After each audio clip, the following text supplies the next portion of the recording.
Mungkin judulnya terdengar moderat, tapi aku berusaha membagikan sebuah informasi yang bisa dibilang cukup personal. Namun, banyak loh dari teman-temanku yang sudah terbantu oleh hal yang akan aku bagikan ke kalian nanti. Aku emang bukan seorang psikolog, pengajar, pejabat, atau orang yang dianggap tanda kutip besar. Aku juga bukan seorang influencer. Tapi sebagai manusia biasa yang pernah belajar, sedang belajar, dan terus belajar, aku berusaha membagikan ini sebagai sesama manusia. Sebelum mulai ke tips, kita pikirin dulu deh, sebenarnya kebahagiaan itu apa ya? Pastinya kita harus ngerti dulu apa itu kebahagiaan. Intinya kebahagiaan itu suatu keadaan pikiran atau perasaan yang ditandai dengan kecukupan hingga kesenangan, cinta, kepuasan, kenikmatan, atau kegembiraan yang intens. Tapi gimana ya caranya ngerasain semua itu? Itu pertanyaan yang selalu muncul di pikiran semua orang. Dan itu pasti. Bagi aku, kebahagiaan akan mudah didapat ketika kita memikirkan masa kini. Dan aku pernah dengar ada yang bilang kalau kita mikirkan masa lalu, pasti ujung-ujungnya sedih karena merasa ada sesuatu yang kurang di masa sekarang. Dan kalau kita mikir masa depan terus, kita cenderung takut, gelisah, atau yang sering dialami kebanyakan orang, overthinking. Bener gak? Coba deh dipikir-pikir lagi. Maka dari itu, kunci menurutku sebelum ke tahap selanjutnya, ya fokus ke masa sekarang, di detik ini juga. Kedua, tetapkan batas atau boundaries. And it's good to say no.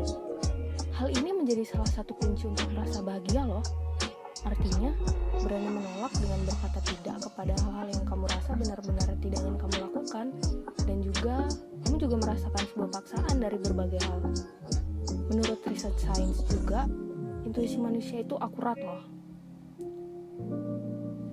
Boundary satu batas juga berarti kamu membela dirimu ketika orang lain memanfaatkanmu.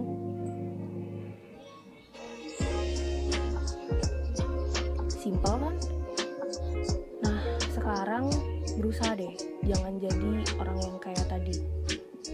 Karena itu namanya benar-benar toksik. Nah, sekarang kenapa sih boundary satu batas itu sangat penting? Secara nggak sadar, orang-orang bakal terus memanfaatkan dirimu. Dan kalau batas ini nggak ada, ya kamu bakal kehabisan energi, waktu, dan uang juga loh.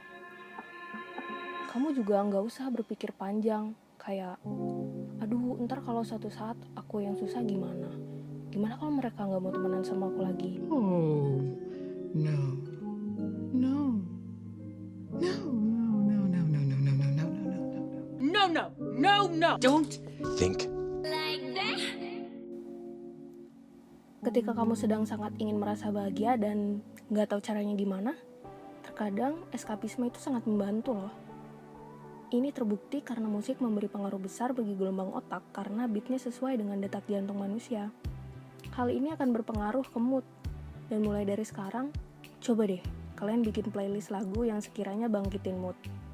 Kalau dengerin lagu galau mulu, ya mau sampai kapan? Jangan buang-buang waktu cuma untuk bersedih ya. You deserve the world. Yang keempat, mulai catat hal-hal yang membuat kamu bersemangat. Setiap orang pasti memiliki mimpi, dan segala yang belum tercapai, langkah baiknya dicatat, diingat, dan terus-menerus ada di dalam kepala.